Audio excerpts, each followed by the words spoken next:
All my mics are on. Let's see. YouTube health, strength excellent. Everything's good across the board. Someone gave us a thumbs up. I'm sure that's Bartow. He's like a watchdog. Ladies and gentlemen, we are back tonight. I am once again here with Tuck. This is the, of course, Saturday is not, well, Saturday's fuck hell. This is, football is not soccer. Oh, yes, it is. No, it isn't. Yes, it is. For reference, people, for reference. Okay. Make sure I got a little message there. Twitch was telling me, manage your channel from your phone. I'm like, no. So it's hard enough doing what I'm doing now without looking at my phone and talking into a mic and going through a series of documents that I have sprawled across my desktop. Hey, man. But, we are winning, believe it or not, though. We won, from my understanding, we won 2-0, I think it was, against Australia. I probably should look that up just in case. Who are we bribing to win? The world. Yeah, apparently. Let us win and we'll give you security guarantees. Yeah, we beat them 2-0. Well, I mean, eventually, but the thing is to win and to take out the top, be the number one player. And apparently now they believe that the United States has a chance to do so, which is bizarrely interesting. We even had a hurt player. He couldn't play because he got hurt in the Paraguay game or whatever. I mean, they messed him up. And, this is a rough sport, I guess. But apparently Australia was known for their aggressiveness and roughhouseness, and if we won, then that means we were more aggressive than them. So, yay, America! We need to do the USA. USA. Applause. There we go. USA. And cheer. Soccer is football. Yes. All right, so now there we go. We've covered our sports obligations. This is the sports obligation of the show. If any more conversations about sports, football, soccer, or any other thing is punchlines. Anyway. But yeah, I mean, we actually have a chance to win this, which is weird to me. It is. I don't know. But before I wanted to start, though, I mean, even before I said that, have you ever looked around or wondered why everyone drank so much soda and bottled water and everything else? I'm asking you. Tuck, you there? I lose you again? What, today? No, I'm just talking about in general. Yeah, no, I'm here. I'm just, I'm muting it to keep, because there's still, the French embassy is still playing. Oh, that's fine. What was the question? Hey, if you noticed, I mean, why people drink so much soda and bottled water? Well, bottled water, I don't know, it was convenient and a sign of wealth. No, I'm talking about now. I'm talking about right now. Why do people drink so much bottled water? Because all the water is contaminated. Yeah. You don't drink tap water in a lot of places. Yeah, you don't drink tap water. That's what I'm driving at here. People don't drink tap water. The water people's worried about, the data centers are using, is water that's already been contaminated to a degree. If you go in cities, my city, small towns even. We don't have any. Now, water is interesting. Water is made up of two molecules. Two molecules. Now, you can filter that. In plain water that just contains the molecules, doesn't have much of a taste to it, and actually tastes kind of bad. Um, the reason why mountain water and spring water tastes so good is it absorbs the minerals and stuff that's within the aquifer. Comes through and changes the taste slightly, makes it maybe a little sweet, maybe a little salty. Or goes through a pine tree and changes the texture of the taste. And of course, you have these towns that are renowned for all having the best springs and best hot springs and things like that. And that is because we used to look at that. We used to associate that with good water. Well, we started recycling our water. Now, our water, our tap water, has the distinct remnants of human excrement and other things because it sits within vats at processing plants for days upon days before it is separated. Our water is contaminated. Our water is poisoned, and the people still charge us for it, a basic human right. Now, later on, the thing I said about water will become kind of important. But now we will move toward the first target of tonight. Once again, back to soccer. The World Cup in America. 48 nations, 104 games, billions of dollars. The largest sporting event in human history. Dropped right in the middle of a country like a flare gun fired into a Waffle House parking lot. And the world showed up. They really did. They flew in from Europe, Africa, South America, in the Middle East and Asia. And they fanned out across this country. Boston, Dallas, and Los Angeles. Kansas City, Atlanta. And they looked around. And they took it all in. And the first thing they wanted to take home was ranch dressing. The first thing all of these people that has never been to the United States wanted to take home by the gallons was ranch dressing.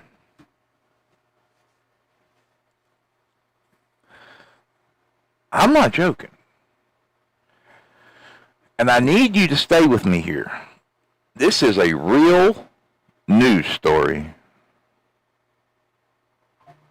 This is where we will begin tonight, because it tells you everything you need to know about what is happening when the world walks into America for the first time. And I promise you, by the end of this show, I am going to connect all of it. The ranch, the Vikings on the next escalator, the Beavers fixing London, the brain-eating amoeba in your water supply, and the alien comet. And the reasons we might have been listening for extraterrestrial life in entirely the wrong way this whole time.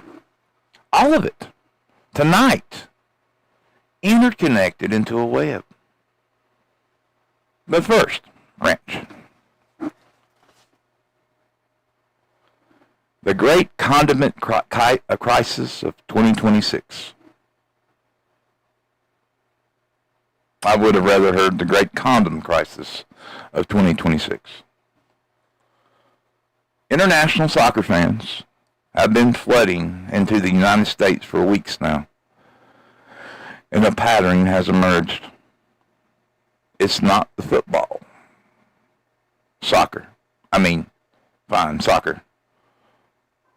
That's going viral. It's the food. A German superfan named Freddie has become one of the breakout stars of this entire this entire World Cup without even kicking a ball. He's been road tripping across America. He said, fuck soccer. George Georgia to Texas and documenting every single thing he eats. Taco Bell, Chili's, Wendy's, Chipotle. Hundreds of thousands of followers just waiting breathlessly to see what this man discovers next. He is a culinary Lewis and Clark, except instead of charting the American West, he is charting the American drive-through window. And then there's ranch dressing. Now, if you're an American, you've had ranch since you were old enough to hold a chicken finger or a chicken nugget. It's a table condiment to us. It's there. It's always there. It's in our refrigerator. It's background noise. You don't think about it any more than you think about oxygen. But guess what? Europe does not have ranch. Let me say that again. Europe does not have ranch. And when Europe fans discovered it in stadiums and restaurants across the United States, something in them broke open. A Swedish woman named Elsa posted on X, formerly Twitter. Why do we say it like that now? Why don't we just say X? I don't know. Why did no one tell me ranch sauce is like crack? Europe, we need ranch ASAP. Others posted first taste videos, the reactions. People dipping fries in it, putting it on pizza, pairing it with everything, wondering genuinely why their civilization has failed them so completely. And then, this is the part where it escalated. They tried to bring it home. Bottles of it, big bottles, carry-on luggage. We'll say that again. These people had emptied out their clothes, their things. They bought new bags. They bought extra tickets for their suitcases. And they started packing. And they started packing the ranch in there. Now, this is America. And this is why and where the Transportation Security Administration had to get involved, the TSA. The TSA, the people who confiscated your shampoo and make you take your shoes off at the airport, posted on Instagram, official government post. It reads, I quote, "If you're visiting for a very long sporting event and you happen to discover ranch while you're here, please pack it in your checked bag on the way home." And then, I need you to hear this part, they added, "Please avoid chugging your ranch outside security. Please avoid chugging your ranch outside security." Their chosen slogan for the post: one world, one ranch. The federal government, the agency that exists to prevent threats to aviation security, has issued an official statement about ranch dressing. And it's funnier than anything a late-night writer could ever come up with on his best day. To their credit, they stuck the landing. Some heroes wear capes, others bring ranch. Meanwhile, in a Midwestern college town of Lawrence, Kansas, home of the University of Kansas, a Argentinian national team chooses it as their training base. Within days, hundreds of locals were showing up to open training sessions with Argentinian face paint on. The university's marching band, the Marching Jayhawks, performed their national anthem for him. A young one told reporters he felt, quote, Argentinian. This is the World Cup. This is what it does to a country. As a culture, and as the culture's collision goes, this one's pretty good. But then there's Norway.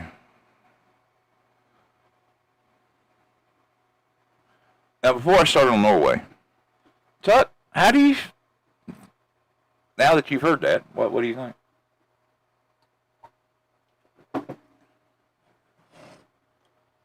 I think I lost him again. Oh, you might be doing something. Anyway, we'll jump back to that. Anyway, I'll just do Norway, then ask him. Norway hasn't qualified. Sorry, no, I was on mute. Okay. Sorry. Yeah. I was on mute. Okay, well, I said. Can you hear me now? Yeah, I can hear you. Can you hear me now? Yeah. Okay. I guess there's a few second delay between us. Sorry, I had us on mute. So the party at the embassy is finally stopped. Okay. So my whole thought on this is what the fuck? I mean, are you kidding me?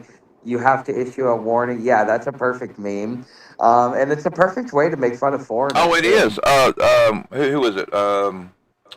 You know what though? The one that make ranch. If you're a smart man, you'll get a Costco membership and you'll go buy that shit fucking bulk and fucking offer to ship it to whatever you got to do. Like you can make some serious money off those who discover Well, ranch. I if you mean, can fucking, it's going to be it's going to be a commodity until see, ranch will never be ranch in the UK and other places because they don't have the lax laws that we have when it comes to food, and so they will never have ranch. They will never have it. They will be fiending for it. You will be able to sell bottles of ranch to people overseas for astronomical amounts of money, which is just bizarre to me. I'm sorry. But that is the world we live in now. Mark my words, we have now entered the phase of the ranch collector.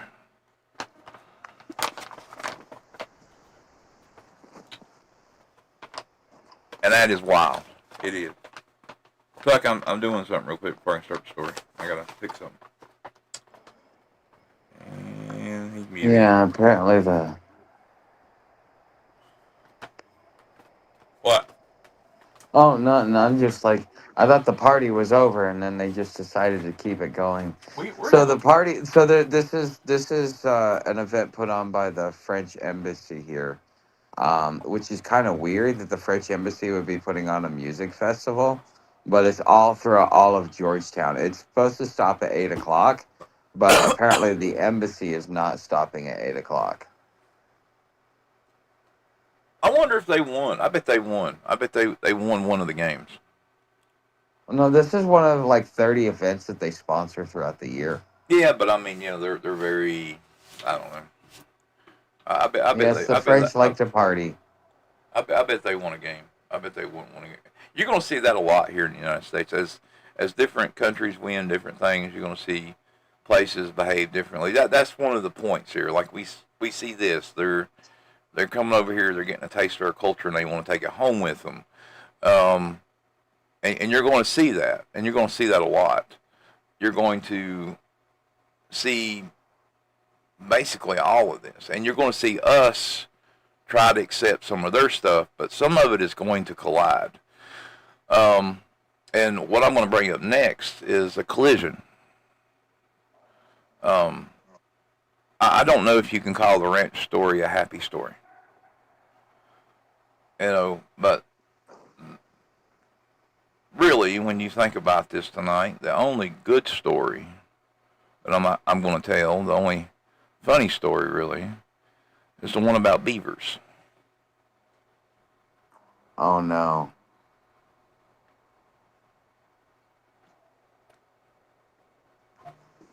But the next one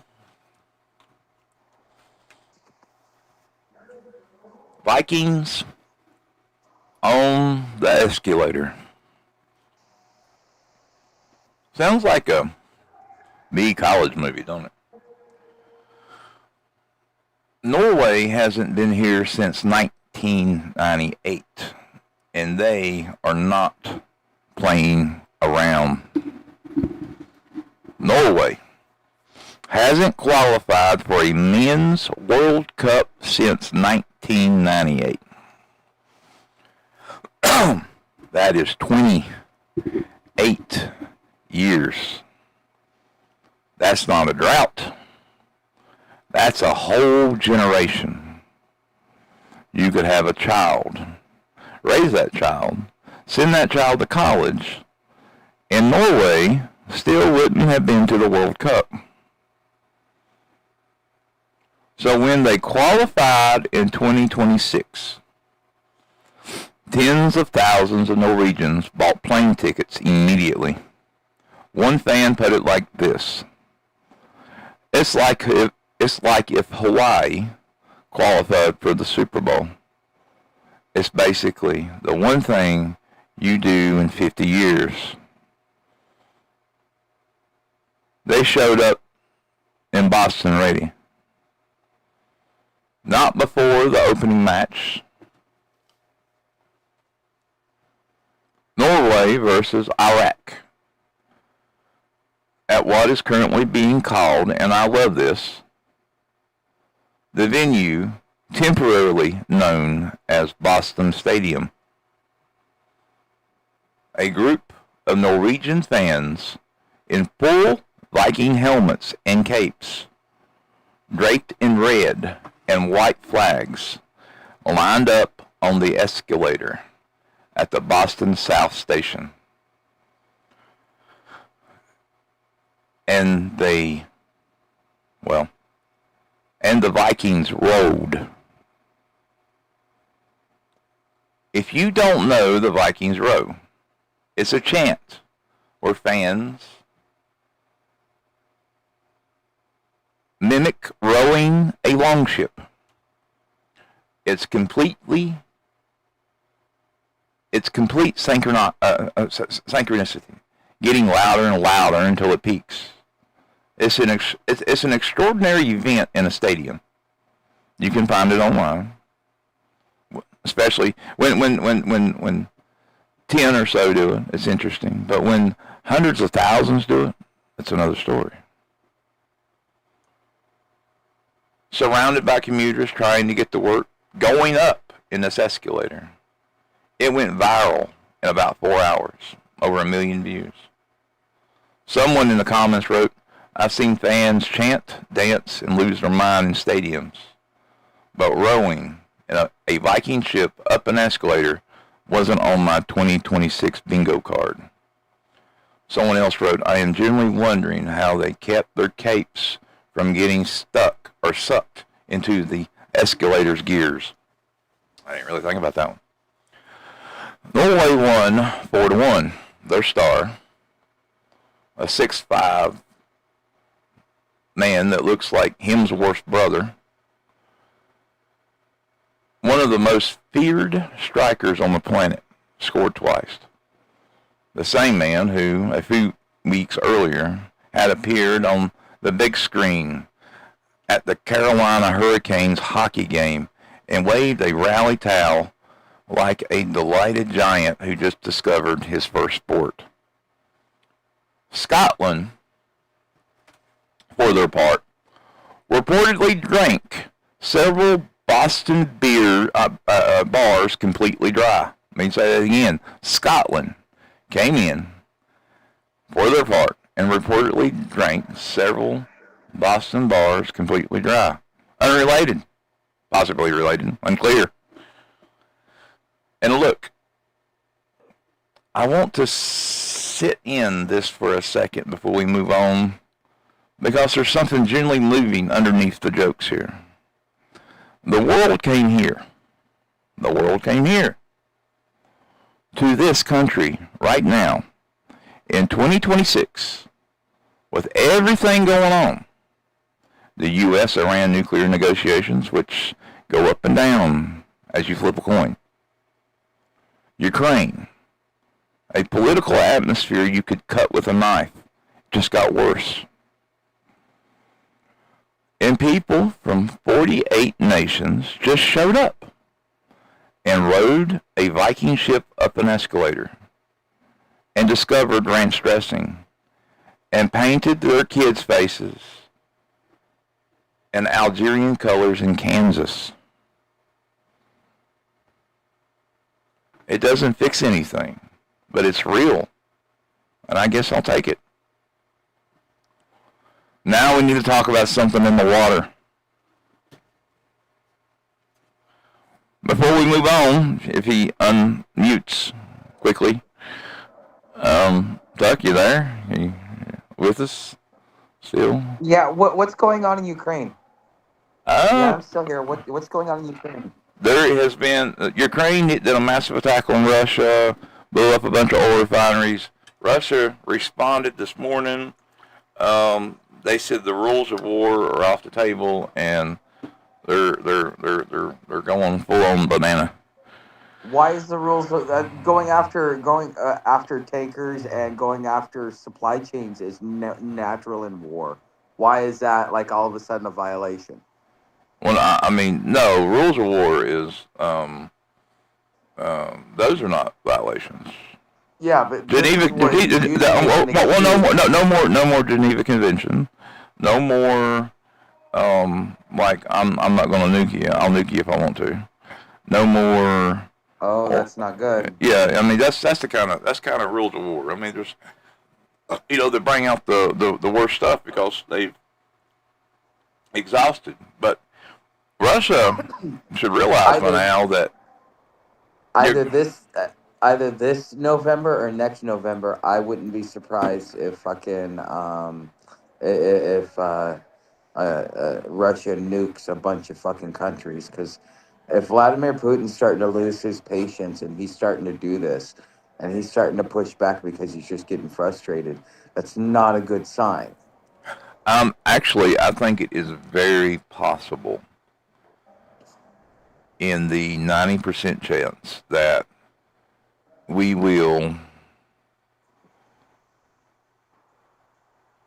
nuke Moscow. Well, we're fucking with Iran too. No, I'm not saying us particularly.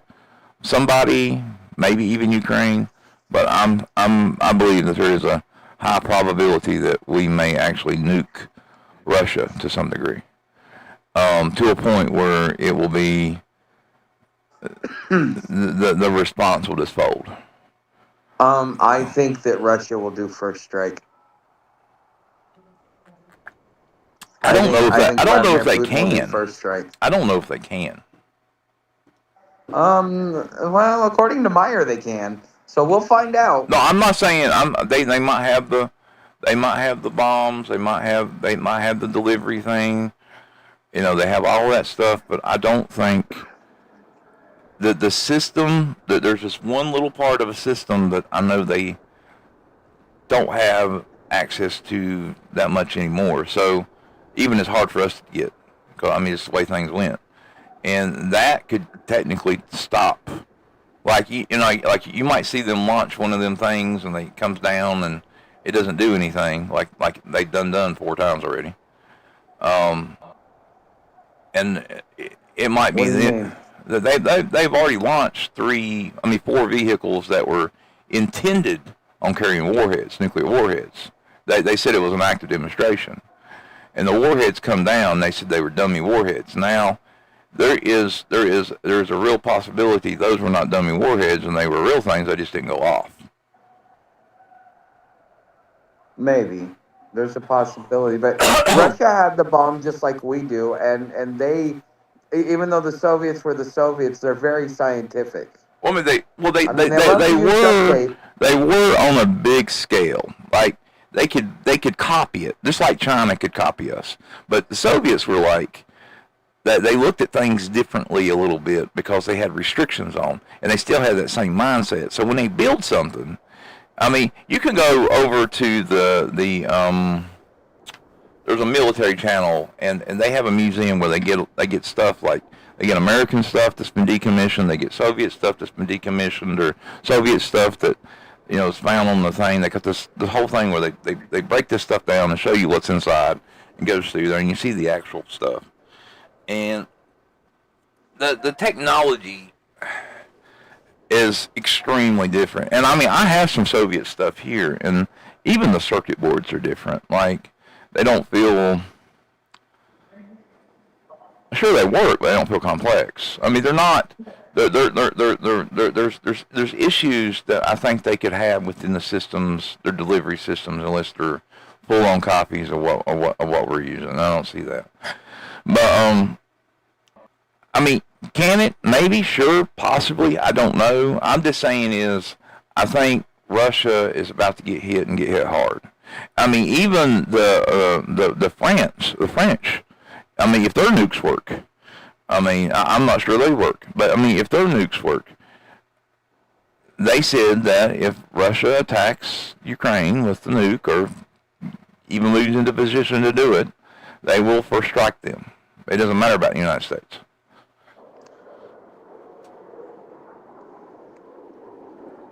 They say what again? French. What the people you're listening to right now?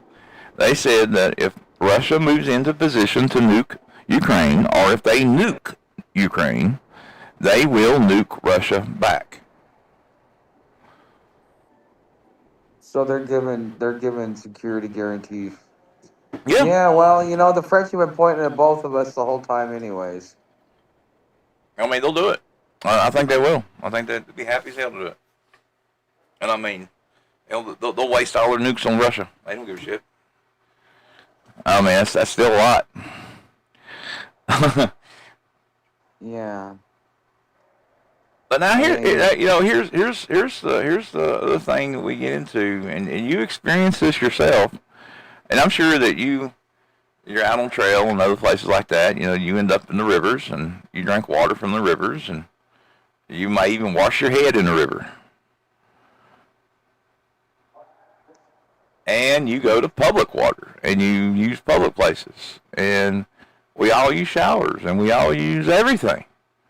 Water is an issue.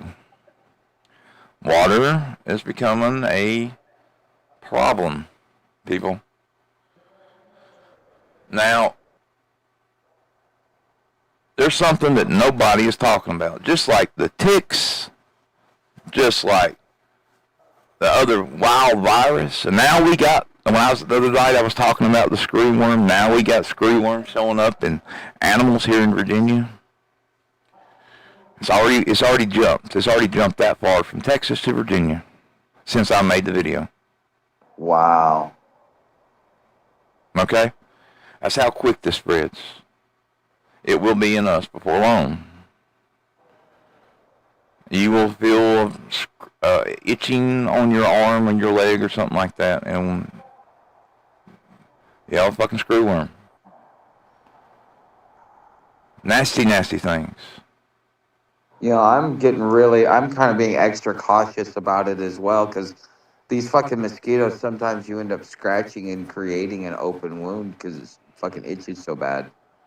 Yeah, I mean, we all got it. We're all exposed to it. It doesn't matter if you're the dirtiest person or the cleanest person.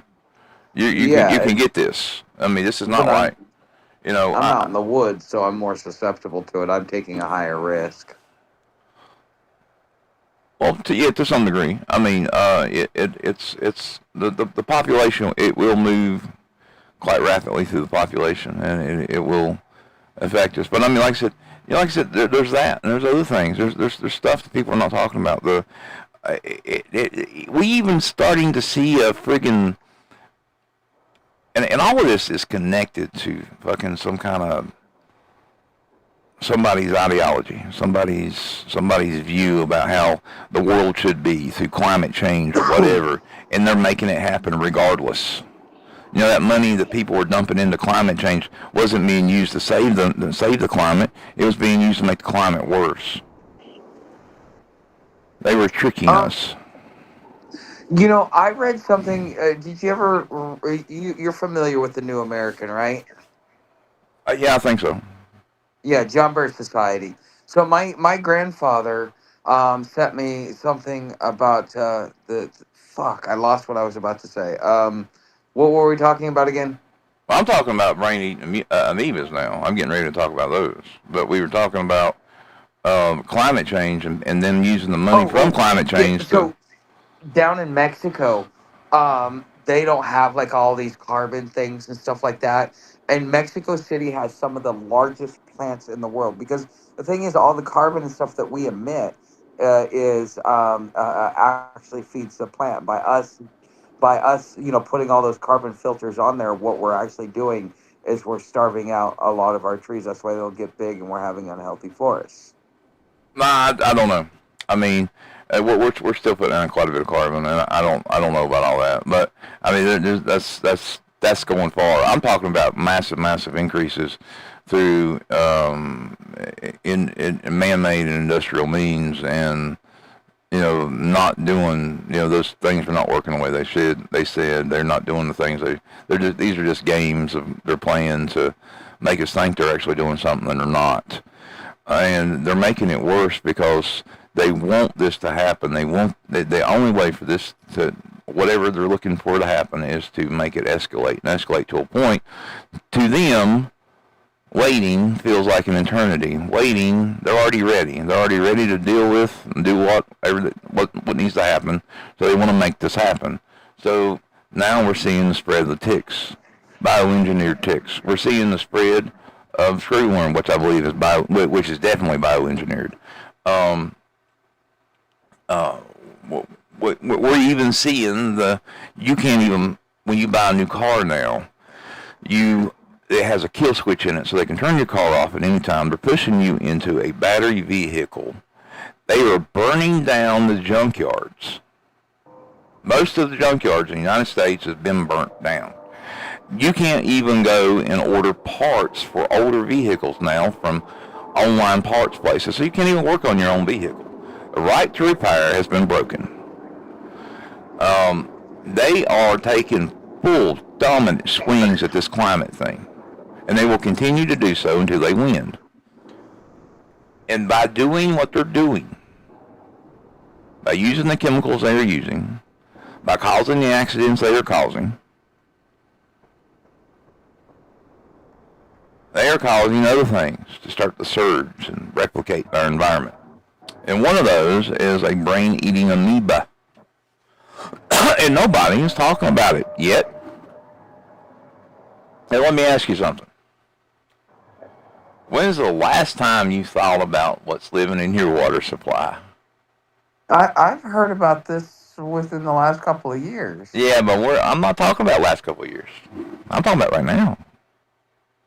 Well, yeah, it's been in the water for a minute. Yeah, but I mean, you when you hear about it, when you hear people talk about it, when you hear people go on about it, you're hearing about them talking about some kid out there swimming in a pool somewhere and getting a brain-eating amoeba. Like one case. You're not talking about stuff in your water supply. Now the lead pipes, not the PFAS chemicals, not the pharmaceutical runoffs. I mean, something biological, something that moves, something that has, over billions of years, evolved to survive everything we throw at it. Researchers at a Chinese agriculture university just published a new warning. Come from China. Hell, they may have engineered it. A formal alarm about a category of microorganism called free-living amoeba. This is new. And I want to talk to you through this carefully because the details matter here. As I said, other people are not talking about this. They will be talking about this. Free-living amoebas are single-celled organisms found naturally in soil and fresh water. They've been found for a very long time. Most of them are harmless, but a small number of species are not. And those species have a very unusual set of capabilities. First, They survive chlorine. Standard municipal water treatment. The chlorine that kills the bacteria and viruses that does not reliably kill these organisms. They're also heat resistant. Some survive temperatures that would destroy almost any other microbe. Second, and this is where it gets strange, some species can enter the human body through the nose. Not through drinking, through the nose from swimming, showering, water getting in your sinuses. One species causes what's medically termed as primarily amoebic meningitis. I think I'm pronouncing that right. No, meningitis. That's it. I had to double check the word.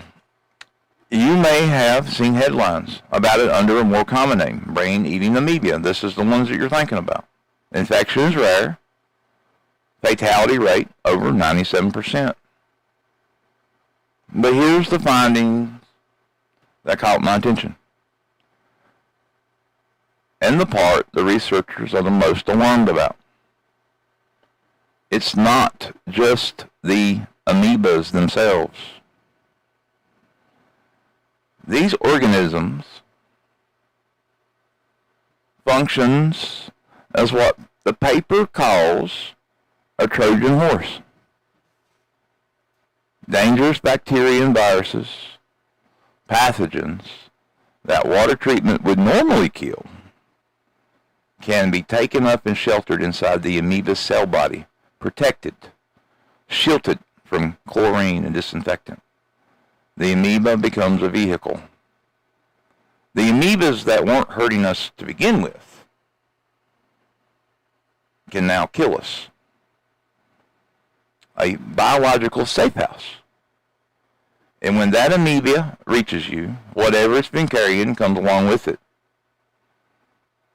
The researchers also note that the internal environment may be accelerating antibiotic resistance to the bacteria it harbors, because those bacteria are being subjected to low-level stress without being killed, which is exactly the pressure that drives resistance. And climate change, as we spoke about earlier, is expanding the range. These organisms thrive in warm water. As global temperatures rise, water treatment rises, and water temperatures rise.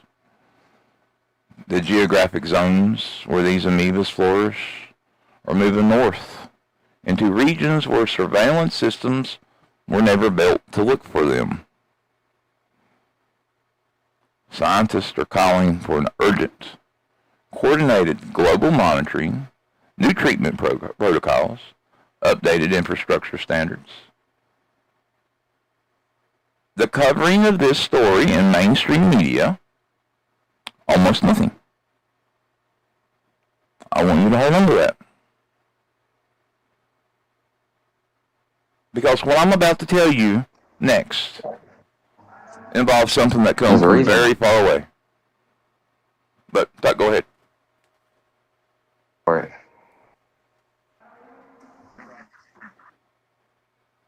Do what? Okay. So this is why I keep pulling the pulling it back to. Okay, can you hear me? Yeah.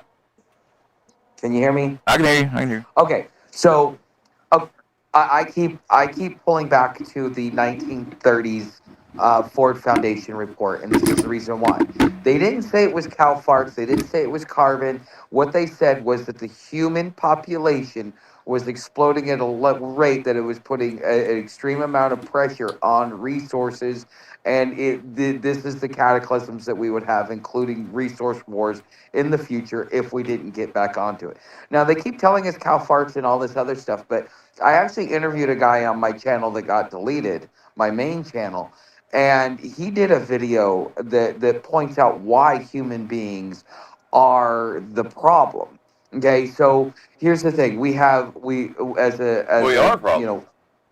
well, we are the problem. It's Yeah. not the cows; it's us. There's too many of us. That Well, we I mean, need to well, be at around a I billion mean, people at most. hypothetically, there shouldn't be that many cows. They're cows is never a species that is. The cows is a man-made species. We genetically altered them to, or through growth and whatever. The cow itself is a species that's never supposed to be on Earth. Yes, we are the problem that affects Earth. Like I said, we created those. We created them other things. But cows themselves do not belong here in the sense that they are now. Well, human beings emit 40 tons of carbon in their lifetime.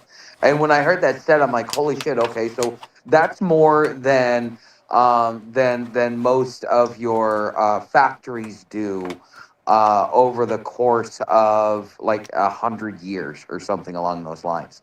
So you have one person, and now you multiply that by 8 to 10 billion, depending upon which numbers you follow, and all of a sudden that number, we're poisoning our air is really what we're doing. And then because of industrialization, we've poisoned our water and all of our other resources because we just didn't care. The next generation we don't care about, and that's been the mentality for like the last 75 years. So I mean it's I just, think we it's do. self-perpetuating. I think we do care about the next generation. No, we We, we don't. no, we do. We care about uh, a specific group of that generation. Well, That is what you see with the elite. The elite are doing all of this. So whenever they can make whatever happens, the only people that are able to survive in the sense that needs to survive will be the ones that have had the money to prepare for these things, that knew these things were coming, that watched the signs and the tides, that made the changes and that flowed with it, that built the bunkers, or so they hope. yes, but This is what they're after. They're trying to push they're trying to push the world to collapse. So and they're doing it. This is what they're doing. They're doing this now. This isn't. They don't care about what happens in 5 years and 10 years and everything else, because the people they're worried about, the generation they're creating for, is a generation they want to see on this planet. The Nazis had the same idea. The Nazis had the same ideology. The Nazis wanted everyone in the world to go away except for them. I think you may be reading the wrong information, or okay. I say this from personal experience, being an insurance agent. I dealt with turning 65, so I was dealing with the boomers in the middle of the whole thing where they were all transitioning onto Social Security. Made lots and lots of fucking money. It was fucking amazing. And the common thing I heard from them is when you start talking about, well, do you want to leave anything for your kids? Fuck my kids. Man, I'm going to spend it all right in front of them. I'm not leaving them shit. And that is the hate that they have for for two generations, because they didn't just create the Gen X, but they also created the millennials. Because yeah, anyways, Well, I'm not saying there's a long story in I'm there. not saying them people. I'm saying But people. this is the average people. These are the people that were paying $300, $400 a month for the top notch fucking insurance, like the end plan that just you paid a monthly premium and that was it. And this is the way the average boomer feels about Well, it, whether they want to be we're admit it not or talking not. about the average boomer here. We're not talking about the But these are people. the Nancy Pelosi's and the Chuck Schumers that are in office too. Well, the ones that are in the office, the ones that built the bunkers, the ones that are doing these things are the ones that are preparing for a future. If they didn't care, if they didn't want to, they wouldn't build the bunkers in the first place. Another common thing I always heard from boomers is, I don't give a shit. I ain't gonna be around to see it. What do I care? This is the direction. This is the only thing that makes sense. This is the only one that fills the gaps. And like I said, all of this is genetically engineered. All of this is being started. All of this is being pushed. Yeah, but these people think that they're gonna live fucking forever or some shit. Like with the whole thing that they're doing with AI and longevity programs with Peter And they just Diamandis. might. They just might. Yeah, that's the only reason why they care about tomorrow. Otherwise, if they didn't think that they could that there was a possibility that their money could make them live forever, they'd be like every other boomer. Fuck them. I don't care. I'm gonna be around to see it. In Epstein on Epstein's island and on Epstein's records, they found that were they were working on, you know, I knew about this before, mapping the brain, uploading consciousness. There is some belief that, and see, there's been this really weird, and it gained a lot of momentum. Have you seen that Netflix series Transgender. Carbon Fiber? Do what? The Netflix series Carbon Fiber. Yeah, I have. Now, Yeah, where they upload the consciousness. well, see that's the thing. Here's what people are thinking that they're going to either one at some point they're going to have us all upload our consciousness as like a backup, and all these robots and things are going to be what we inhabit. A conscious a conscious slave workforce for these people who have figured out how to live forever. You think about it. You think about the dystopian future. All of us being trapped, our brains, our souls, or whatever, being trapped in these robots, made to work 24/7, made to do whatever 24/7. While the elites and the people have figured out how to live forever in their flesh suits, their bodies. And Maybe that's the only way we give robots consciousness is by transfer. well, yeah, I don't want to be that one.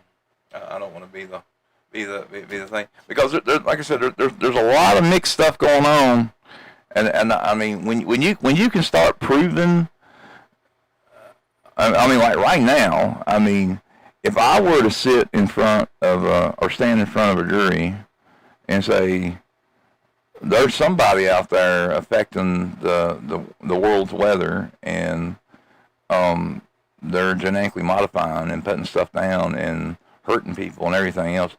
There's not a person on that jury that would say that's not true after presenting them with the evidence of genetic fucking screwworms and genetic ticks and them being the numbers and the population jumps and the way it's starting to spread and affect people and now the amoebas.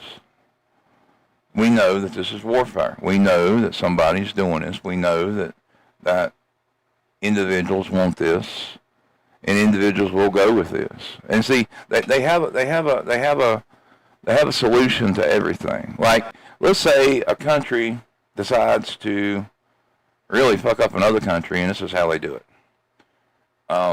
Let's say they fight it biological. Well, the people that know about it ahead of time, are prepping and preparing for that very issue, and maybe that very issue, involves them leaving the flesh behind. I need a cigarette and some water. So, do your segue.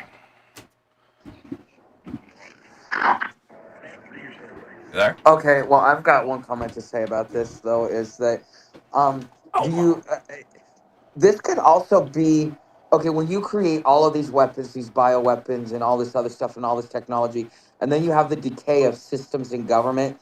And although they give the media impression that they're still there, the reality is that there's too many of us and not enough of them to enforce. And therefore, what we're seeing in this explosion is like a lot of this stuff is getting out because of the decay of governments across the world, not just ours.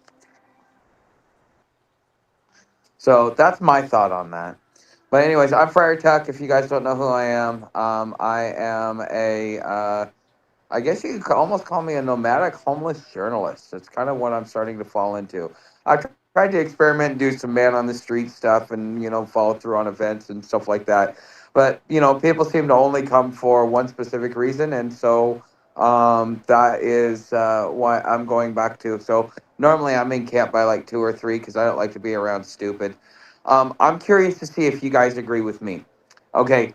Um, so I have this thing. My dog is my dog. She belongs to me. I take care of her, all this other stuff.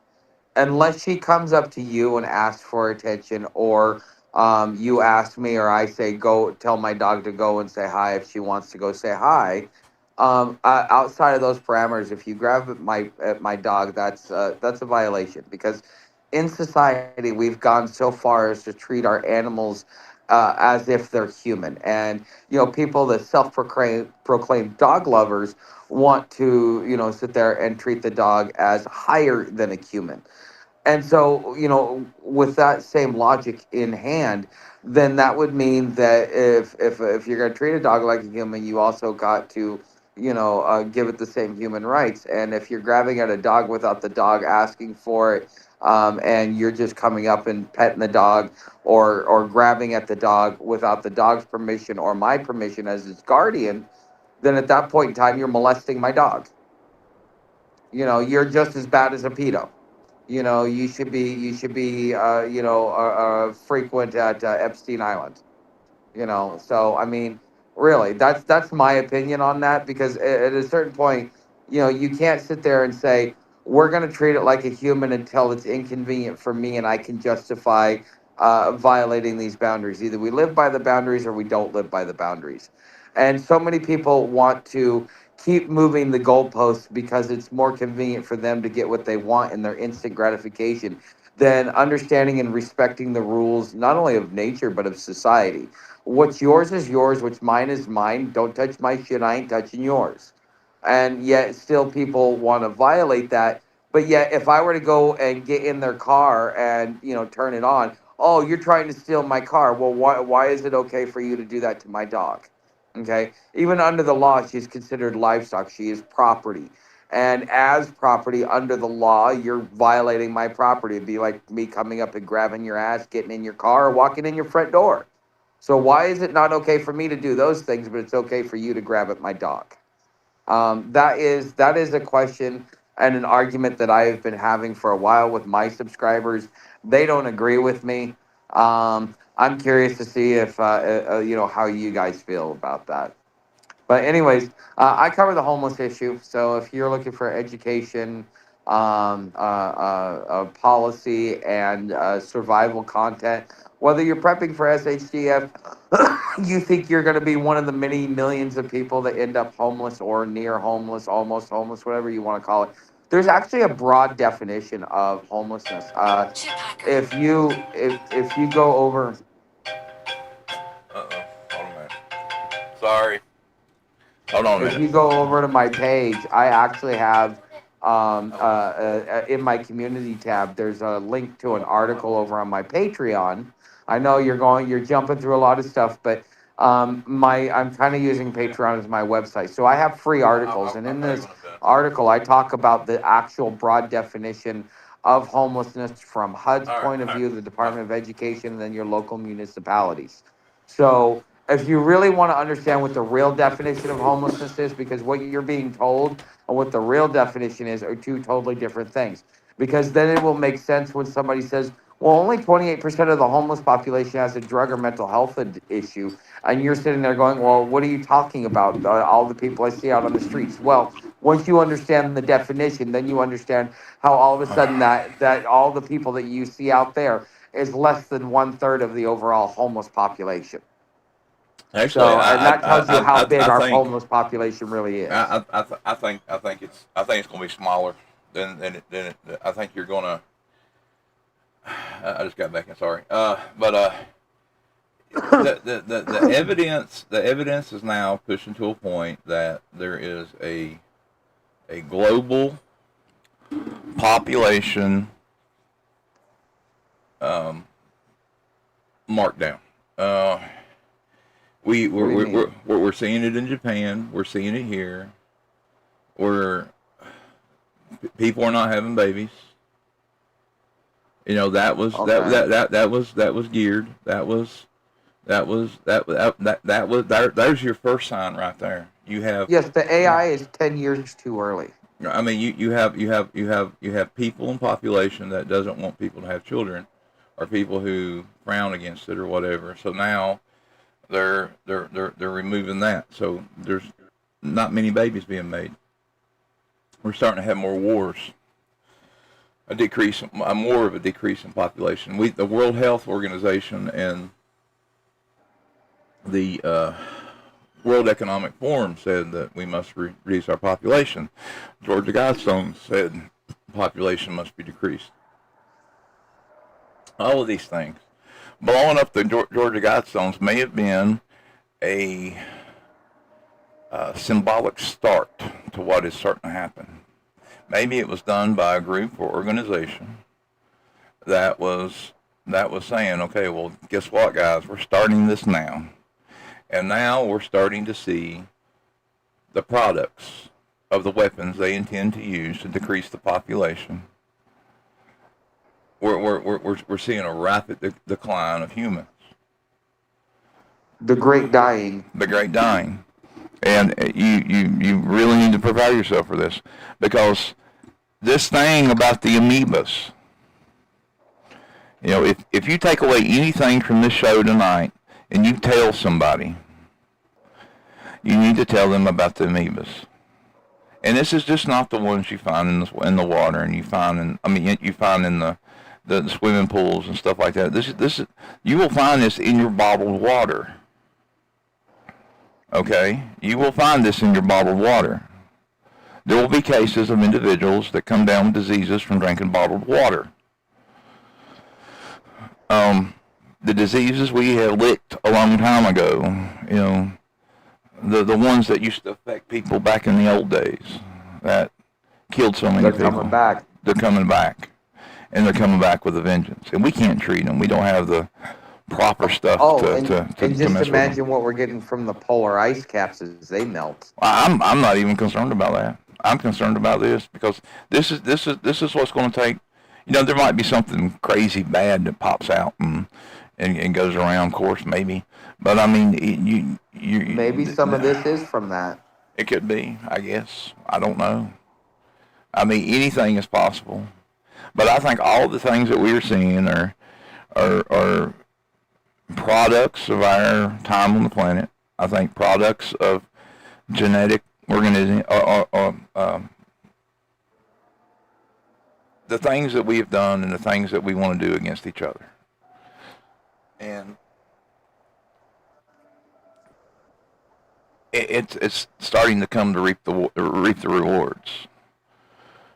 And it's going to affect us all. You're not going to see that many people in that many places. And I was reminded by that today while I was waiting to do the stream tonight. I saw a video. There was a guy up in a little town in West Virginia. It's, I think, called Mango, West Virginia. And the place was dead. It looked like my town. My town looked like that, has looked like that. But not that bad. Perfect little town, no one around. Our towns in the United States are turning into ghost towns. Towns in China, or cities in China, mega cities, are ghost towns. And this is continuing. Like I said, in Japan, they say within 3 years, within 3 years in Japan, there will not be anyone that is alive that is originally Japanese. Talk about a takeover. And this is what we're seeing. And this is the fallout. This is what's left. And I don't know. I mean, what I do know is someone is doing this. Someone is pushing this along. Someone is edging this along so they can control the narrative and the world, rebuild the world in their image. And it seems like the only people that are out here holding the sign up is people they would call crazy.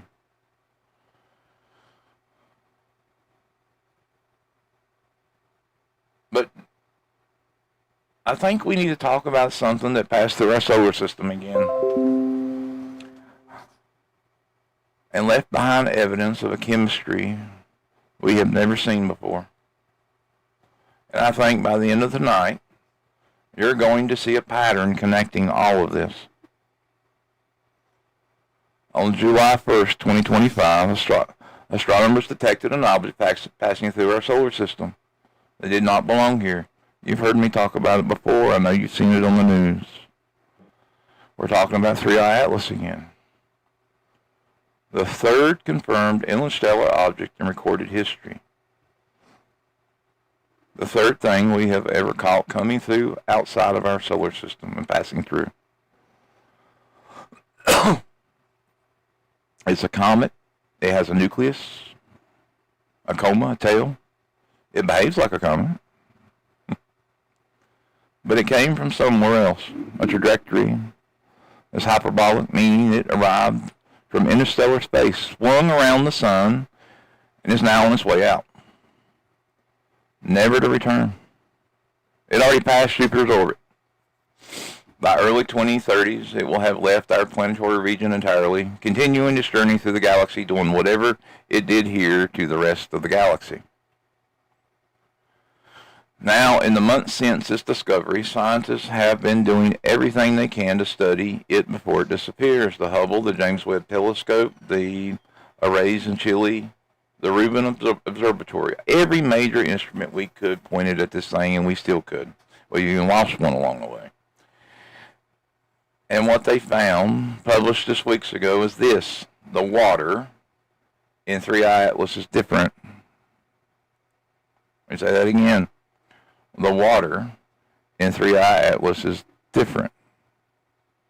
Specifically, researchers using the ALMA measured the ratio of uranium to hydrogen in the comet's water. H2 is a heavy isotope of hydrogen. Water molecules contained in it is slightly heavier than ordinary water. We use this in nuclear reactors. The ratio of this to hydrogen in an object tells you something about the environment where the object formed, its temperature history, its distance from the star, the composition of the molecule cloud and its around it. Every comet in our solar system we've ever measured has a ratio within certain ranges. It varies, but it stays within what we expect from objects that form in this solar system around this star from this material. 3I Atlas is outside that range. The water is chemically unlike anything we have ever found in our solar system.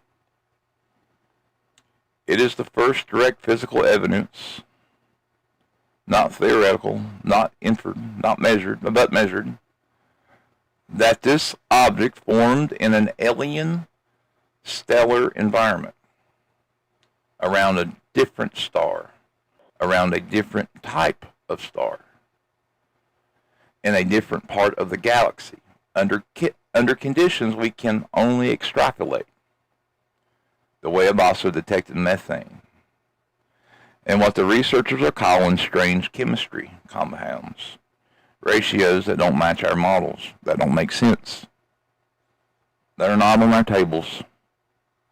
It passed through. It let us look at it, and then it kept going. Avi Loeb, now a Harvard astrophysicist, one of the people who had the loudest voice about this object, I want to add, will be brought up in a very special Paranoid Times exclusive on Monday. We are going to talk about this little group the government has created, including him. Anyway, he is considered controversial. Often write about things that make people uncomfortable. Has been on record since the object's discovery, noting that its brightness behavior showed irregular pulses, like a heartbeat, even 16 hours. Every 16 hours. He has not ruled out non-natural explanations. He is the guy who said this was an alien, or alien spacecraft. That claim is disputed. Well, kind of disputed. Anyway, I'll let that sit with you.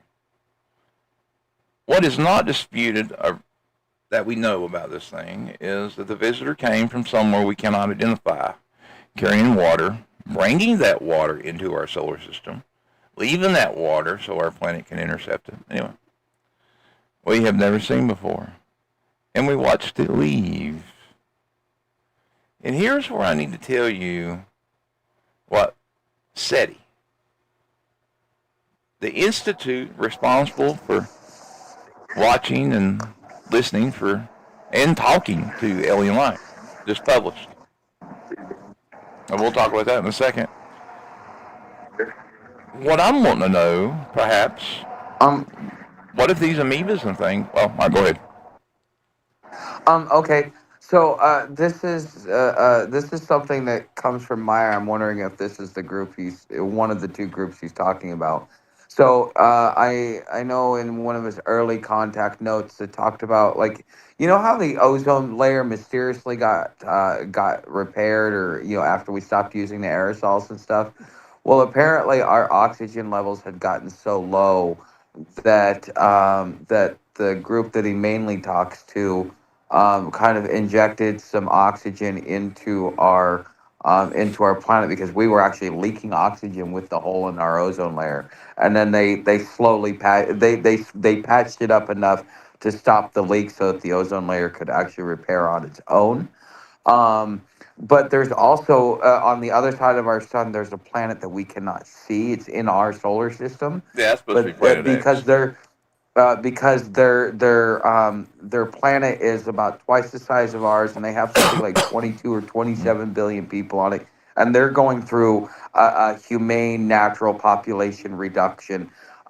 And but they, in order to keep themselves going, they come here to the state, or to the Earth, to grab some of our seeds and stuff like that, so they can take it back and grow it in their home world to keep themselves alive. Uh-huh. I don't Yeah. know. They Uh, are overpopulated too, but they're on a bigger planet than ours. But we can't see the there's seeds a on the lot other side. there's a lot to unpack with that. I don't think I can with a high mind. Um, I'm just telling. This is minor yeah. contact stuff, so you have to go. I mean, you can go read the actual words yourself, what he talks about, if you'd like. But that's just my overall. Like, I remember conversations about that.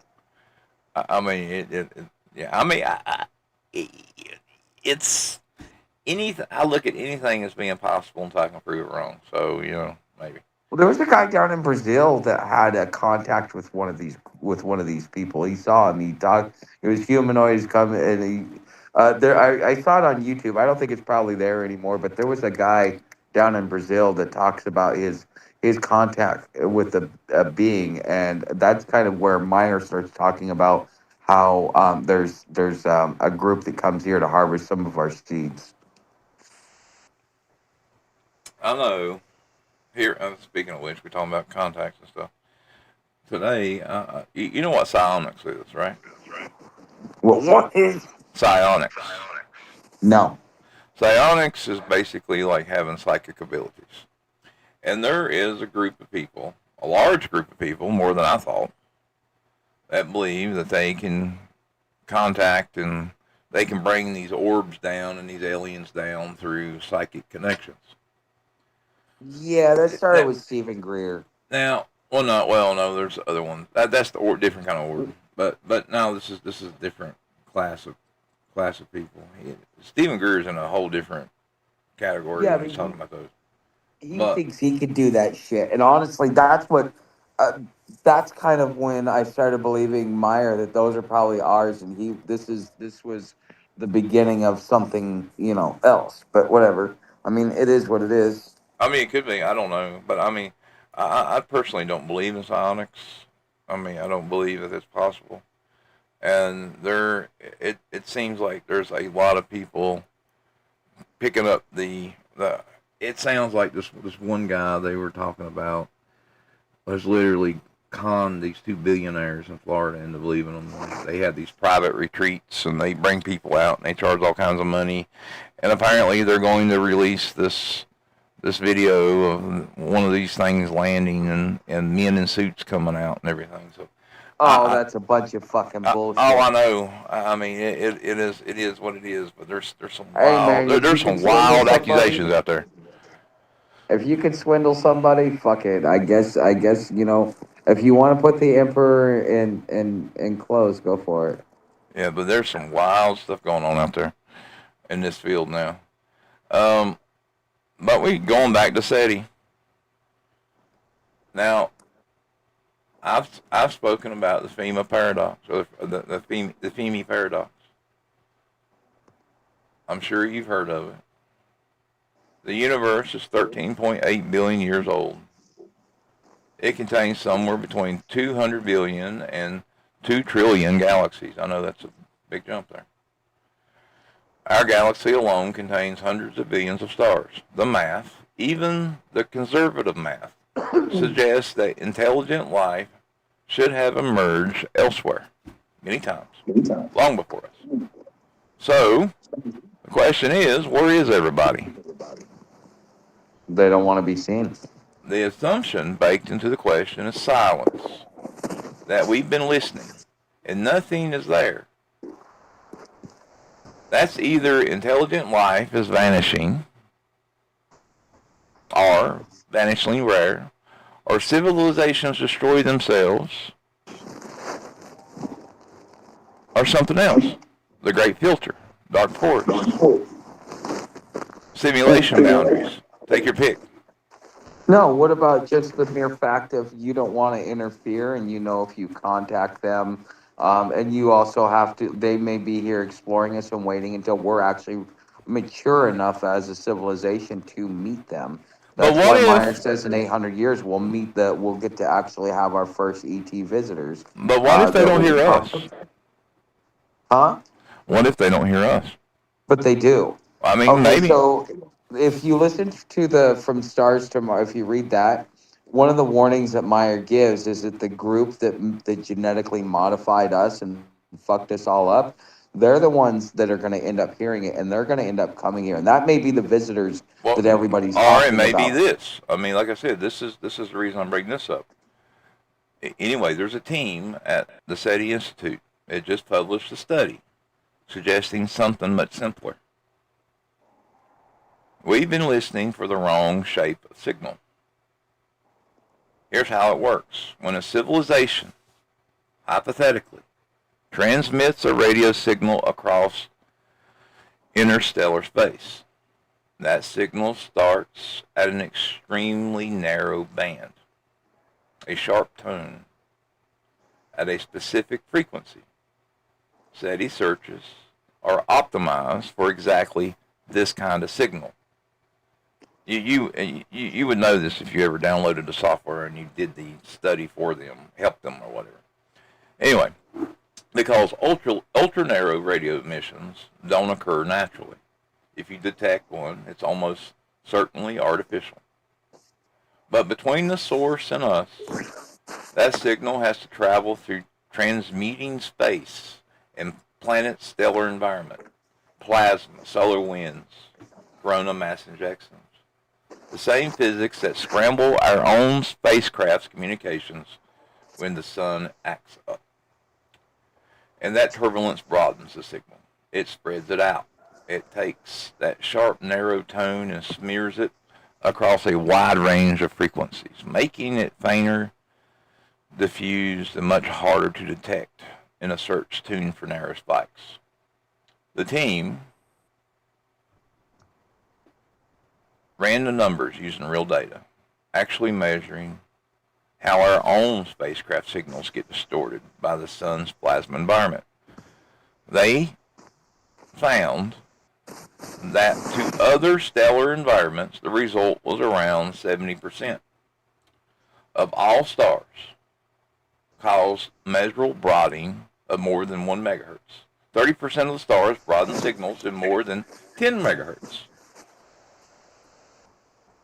And around M-dwarf stars, red dwarfs, the most common type of stars in the Milky Way, the stars most likely to host habitable planets, the effect is severe. Meaning, you're probably not going to hear a transmission.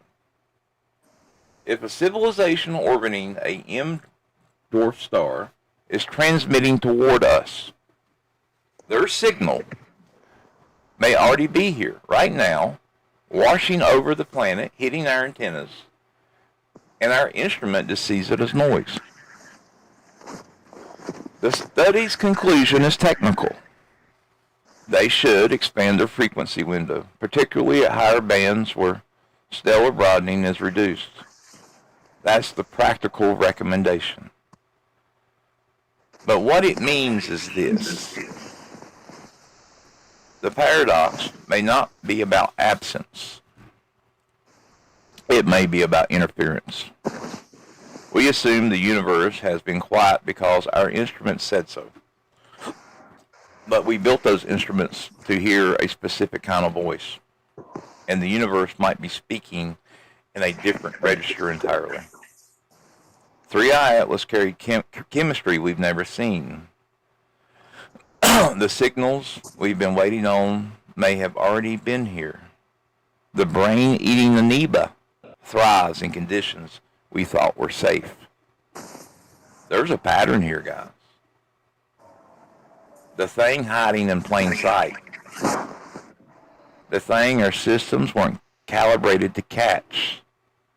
The threat, or the message, that gets through precisely because we weren't looking for that shape. But you know what that does for scientists? What?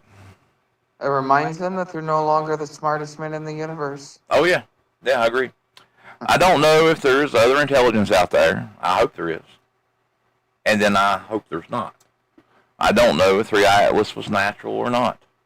I don't know what's in your water tonight. I generally don't. And you don't either. But I know that the history of discovery is almost never we looked and found it. It's almost always we looked and missed it, rebuilt our instruments, and we found it was there the whole time. The world came into this country this month to watch a game they call football. We call it soccer. Because soccer is football. We call it soccer. 48 nations. They discovered ranch dressing. The Vikings rode an escalator. They saved a London underground station with beavers, which, I'll be honest, is the only good news in tonight's show. And I mean our past Jupiter, something from another star still moving, carrying water that isn't ours. And somewhere in the radio spectrum is a frequency band we haven't been scanning. Something might be saying hello. Now, did I totally skip over the, I think I did. Did I skip over the Beavers? I don't remember you doing the Beaver one. Did I miss it? I think I skipped over the Beavers. Hold on a minute. Yeah. I don't remember the Beavers. Because it's kind of early for us to be wrapping up. It is. Well, I mean, You told me like one or two. Oh, wait, there's another live stream after this, isn't there there? is, but I mean, normally I run about 2 hours. Well, yeah, I'll be able to make that one. This is going to keep me up till at least midnight, 1 o'clock. Okay, now, yeah, here's the thing. A London underground station has suffered chronic flooding. For years now, it's been dry. The fix? Beavers, not engineers. Not consultants built $400 an hour. Beavers that were introduced into the surrounding areas whose dams had apparently solved the infrastructure spending could not. You can't write this. The station that survived the Blitz, 2 world wars, decades of TTL budgets, have been saved by rodents with sticks.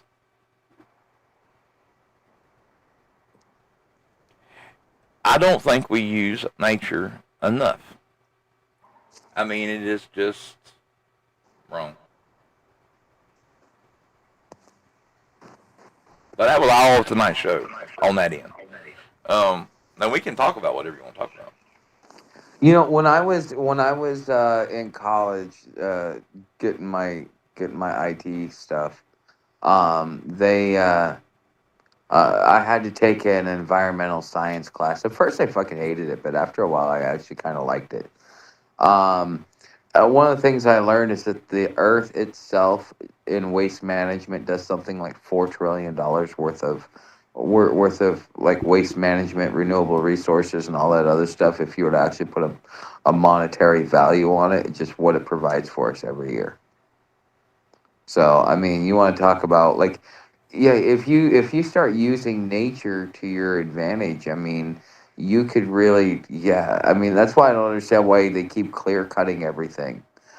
You were talking about a dust bowl, man. It's like, Yeah. well, no wonder they keep clear cutting everything, and the wind ain't gonna stop. That was my biggest bitch in like, if you watch my walk and talks, man, I would show nothing but just Well, clear cutting for farm and farm and farm and well, farm, and it's like there's no trees. that's ideally, yeah. I mean, but the the Dust Bowl, the problem out there is that the crops are not getting water. So what normally wouldn't have been, I mean, see, that area is notorious for it. I mean, that's just where they had it, and they had it for going to have it for the same reasons, and it's going to be bad. Um, I don't know. This year we got plenty of water. I was in the Midwest. I've been talking to farmers for a while now. they haven't been In able that to put their area. crops out. They've cut back everything. It's a lot worse than what it sounds. They may have got water, but see, the thing is, once the ground dries, the water just runs off. So I I remember I was in Ohio. It was when I was on the Buckeye Trail coming here to DC the first time, and there was a corn guy, the corn farmer. I got to stay on his property. He was telling me how because of the rain, he didn't even have like he lost like 7 or 8 inches on his corn. And they were hoping, they were like, dude, we really need the rain. And then fucking rain came in and stuff like that. I'm like, well, I hope that helped out a little bit. But yeah, I could see that like the things aren't growing as tall anymore because there's not enough rain. yeah, well, I mean, that's how it works. Down goes down. Plus, there's an issue with fertilizer. Plus, there's an issue with other things. So I mean, Well, Sam can fix that. no, I can't. No, she can't. Well, she can do her part. I mean, it's. I mean, but yeah, we're going to see that. And like I said, all of these other things, they're, and I mean, this will stack. Like all this climate stuff. Like you take the climate changes, the things like where the junkyards are burning down, and people can't get the parts for their cars, and they don't want you to use gas, and they don't want you to use special kinds of light bulbs, old light bulbs. They want you to use special light bulbs. They want you to remove your stoves from your house and put these other ones in. They want you And to they want you to use a certain kind of heat. They don't want you to use stuff at a certain time. They don't want you to use your air conditioner. They're literally build. They're in New York. They have a test program where they're literally going to build people for the power they use and a type of credit, carbon credits. Um, they're already doing it oh overseas. So yeah, your breathing costs you basically.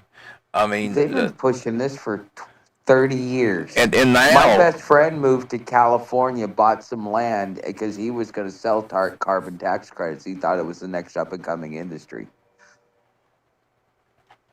and now water, the great water wars. We're going to start seeing it. We're going to start seeing people paying ridiculous amounts of money for uncontaminated water. You're going to see this explode and bloom in population. I mean, places like India. I mean, you're going. I mean, this isn't going to just affect us. Like this whole amoeba thing. I mean, once it starts spreads and gets out there and gets into everything, in these cultures and stuff that has poor irrigation, poor whatever, and we're going to see those rapidly go into it. And I mean, this can even get in our fruit, our tomatoes, our food, whatever. I mean, you can put this stuff in your body and get sick. We just, it's insane once you start doing the math. And this is only going to escalate. And there's going to be other things that stack on top of that. And on top of that, we are headed for the fucking gates of hell when you piece everything together. Um, at least that's what it feels like. Um, because Yeah, it's gonna get no, real no, ugly. no, no, Before no. we get universal high income and the age of abundance is here. I mean, it might get so bad we want to upload ourselves. Hell, I don't know. I'm telling you, like I told you the other night, fucking the doctors told me whether or not that's actually going to hold the fact. That's one thing, but there's no reason to prolong. I don't want to live through what's going to come on. If I got to come back through a rebirth, I want to come back in fucking in a couple of years after it's over.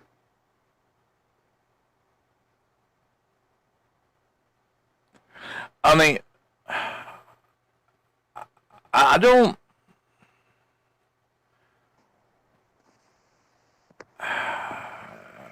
See, I was thinking about the rebirth thing. I was thinking about like dead people and whatnot, and I got to thinking today about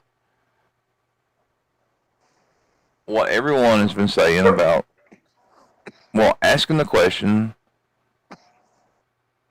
if aliens are supposed to look like this, if they didn't come from space, if where they come from, what would they, how do you explain them? Are we talking about an octopus in a spacesuit? Are we what are we talking about here really? These are humanoids. No, I don't know. I mean I I know that. just I know that. I ba- know. I know. Well, kind of. based upon what Meyer has explained, like if you read through his contact notes, okay, so he's seen planets that were in its early development stages. He's seen planets that had dinosaurs on it. He saw planets that had early man on it. He saw planets that had highly evolved man on it. And so if you just kind of like use deductive reasoning based upon all the different things in which they showed him, like some of the gaseous planets and all this other stuff, is that is that there is an evolution of a planet. When a planet is young, it has the dinosaurs. When it reaches a certain age of maturity in its dying stages, it's kind of like any other organism within nature. Is it seeds, which is humans, and then that way we can go seed other habitable planets. Well, see, I'm starting to get stuck on when you start removing things that don't make sense, and you start removing things and reasons for those, and you start creating this thing. Okay, well, what is this? If there's a bunch of them, okay, there might be a bunch of them. There might be some come slower, some come faster, or maybe some already here. And I start thinking about IDHs, and that's the interdimensional ones, and because there's been a lot of talk about that, and I'm wondering if something Well, if according we've done something, maybe we've done something that has affected the membrane that is between us and them. Just bear with no, me. Like when you fish, you go out there, you cast your rod in your thing in the water, you catch a fish and you pull it up, and the fish has never seen the world beyond its ocean or river or stream or creek or whatever or pond. And there for a minute, that fish is thinking, "Oh my God, I'm dying. This is different. Everything else in there." And what if whatever is over there has figured out how to come over here like fish, but we don't have a hook anymore? They're coming over. I think something has caused some type of way for these things to to to, to transverse, and maybe there's these other groups and other things that are coming here to try to warn us about the things that are starting to come over from other realities, or maybe vice versa. I don't uh, know, but all I do know is there's either there's a lot of weird technology we don't have access to, or there's some other weird stuff going on. But according to Meyer, and like I said, this is the only place I could pull this information because it's the only place I've ever found it. Is that the Pleiadians, or the people that he calls the Pleiadians, they actually came from a different universe, and in order to be able, or not a different universe, from the multiverse. So they came from Well, I mean, that would be they are ultra they are terrestrial. interdimensional. But the way he explains it is it's a gateway that they go through. That they have to go to the edge of the universe to go through the gateway to it and stuff like that, and they have to reach certain speeds. And there's a scientific way to be able to do that, to be able to switch. And in their infancy, when they first started spreading across the universe, they didn't just spread into their universe, they spread over into this universe and multiple other universes. So they cross pollinated multiverses. I mean, they could So, have. I and mean, we are part of their there is a ancestors that they cross parallel. pollinated with. There is a parallel universe thing that a lot of people talk about. Well, no, he's not talking about parallel. He's talking about the multiverse, like universes upon universes upon universes upon universes. Yeah. They would be parallel dimensions. Same basic idea or same basic concept. It's just Just a something. fraction of a second difference between us and them. Yeah, and then, constantly, whatever, and whoever figured out whatever over there is coming over here. And the weird thing is he talks about there's a duality. So we're in the masculine universe, which is why we only get male prophets. Whereas in the feminine universe, you have both a female and a male prophet. So there is a dual universe, just like there's the duality in everything else. So you don't just have. That's just yeah. I mean, that's basic. That's basic physics. Without one, it can't be another. I mean, Yeah. Well, they've been saying that for a while. But we've never really even imagined that concept, let alone, we're talking about multiverse, but without even talking about the duality of like, what would a feminine universe look like? Or are we the masculine universe? Yeah, I mean, everything can be opposite. Like, I mean, that is basic idea concept. Anything you can think of could be true. But nobody talks about it. Well, I mean, they do, and when most of the people talk about time travel and things like that do. I mean, They talk about the duality of the universe. Yeah, like parallel dimensions or however modifications you want to call them. String theory or whatever. Anything is possible. Anything that can happen is possible. Maybe you go to one universe or one planet or whatever, and you look up, and instead of the sky being blue, it's red all the time. And night for them would be light, or vice versa, or a backward version of us. There's some place where we have asses for mouths. That gives a whole new meaning to talking out your ass. I mean, and that is the thing. And at some point, maybe that civilization died. Maybe that civilization exists. Maybe you found some way to move on. Maybe we have evolved further in another place, another thing, or whatever version of us, be it male, female, or whatever, has become godlike and is coming here. Those various things and formations. I gotta go use the bathroom. I will be back. Tuck, you do another segue if you want to, or we can stop and then start the next one. It's up to you, however you want to do it, man. I'm just here for the ride. All right, guys, we're going to stop the stream in about 8 minutes. We'll be back, and we're going to do the Liver King episode. All right? Okay. Which should be fun. We got video. Liver, as in like liver and onions? Yeah, Liver King. Liver King. Go look up the Liver King real quick. I don't know if I want to. I'd like to keep my dinner. But no. Look up Liver King versus Joe Rogan. Okay. All right. I will. I'll talk to you. I'll talk to you in about 8 minutes. So you want me to call you back, or Yeah. you want me to just hang out? I'll call you back. I'm just going to run out and go use the bathroom and stuff, and I'll call you back. All right, ladies and gentlemen, stay